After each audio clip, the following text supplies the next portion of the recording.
Hi, second grade students. Today's story is from Knowledge 6, Lesson 4, called The Life Cycle of a Plant.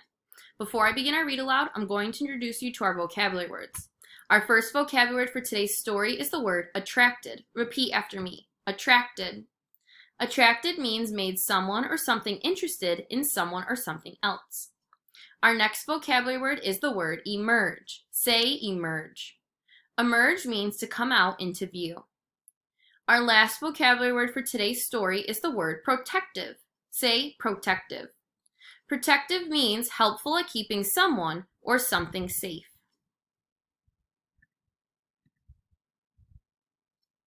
All living things pass through stages from birth to adult called the life cycle. For many living things, the cycle of life follows the 4 seasons of the year. For some living things, the cycle of life is short and is completed in just days, months, or a single year. For other living things, the cycle of life continues for many, many years. Today, you will learn about the life cycle of a flowering plant. Just think about all the flowering plants you see in the parks, yards, gardens, fields, and meadows. Our world is awash with colorful, vibrant flowering plants. How do these plants grow and reproduce or make seeds for new plants? Let's find out. A flowering plant begins its life cycle as a seed.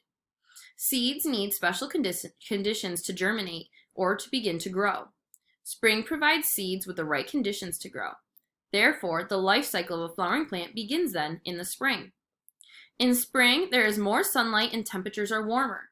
Seeds need just the right amount of light from the sun, nutrients from the soil, and water in order to grow. Once the seed germinates or sprouts, it grows and develops into a young plant with roots, a stem, and leaves. The first leaves unfold to allow photosynthesis to begin. Photosynthesis is the process by which plants make their own food, as well as oxygen. Plants use sunlight and water to make food in the form of glucose, a type of sugar. In the warmth of spring and summer, plants continue to grow. The young plant is called a seedling. Gradually, a plant's stem will grow taller and true leaves will emerge or come out. Once the plant matures or becomes an adult plant, flowers will appear. In order for a flowering plant to reproduce by making seeds that will make new flowering plants, it must be pollinated. Pollination is when pollen from one flower mixes with the pollen of another flower so that the plant can make seeds. But how is pollen transferred from one place to another? In other words, how does pollination occur? Flowering plants need pollinators to help them with pollination. Pollinators are insects, birds, and other animals that are attracted to the shape, fragrance, or color of a flower. Without pollinators, most flowering plants would not produce seeds and fruits. There are many types of pollinators, such as birds and small mammals, but insects are the #1 pollinators of flowering plants. The flowers of a flowering plant are designed to attract various pollinators, especially insects. The shape, fragrance, and color of a flower, as well as the sweet-tasting nectar contained within the flower itself, attracts many different kinds of insects. As insects move from flower to flower, the sticky substance called pollen clings to their bodies and is transferred from flower to flower. Honeybees are the most common pollinators. They carry out more pollination than any other insect.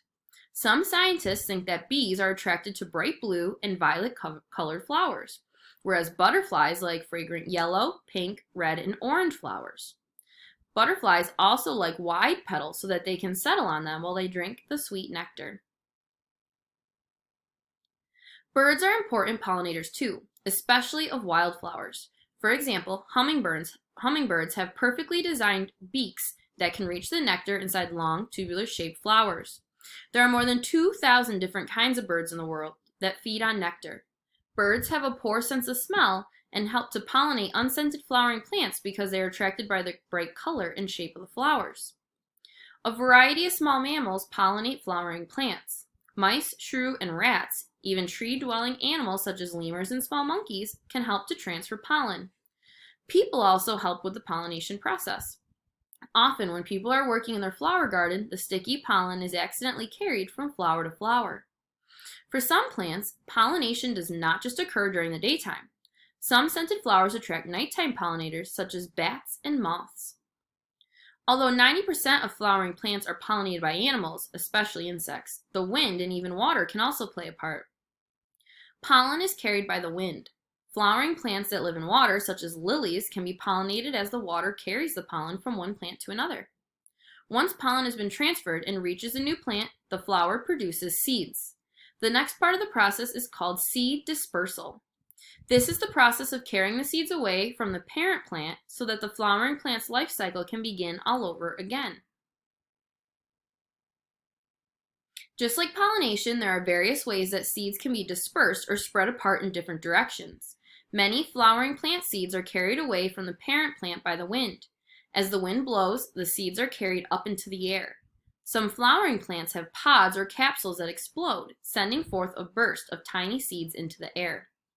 Other flowering plants drop their seeds into rivers and streams, and the seeds are carried along to their new homes. Sometimes animals carry seeds from place to place without knowing it. Some seeds contained within a protective casing can attach themselves to the fur of passing animals. The protective casing will eventually fall off the animal and rest in the soil, ready to begin the life cycle process. Some seeds are contained within a fruit that animals like to eat. Animals either spit the seeds out or they eat them, and the seeds reach the earth in the animal droppings that are left behind. Once on the ground, they rest in the soil until the germination process can begin again the following spring. All of this is happening around us in spring, summer, and early autumn. The potential for new life is being created as flowering plants are pollinated and seeds are dispersed. Across the world, the life cycle of flowering plants is renewed or happens again each year.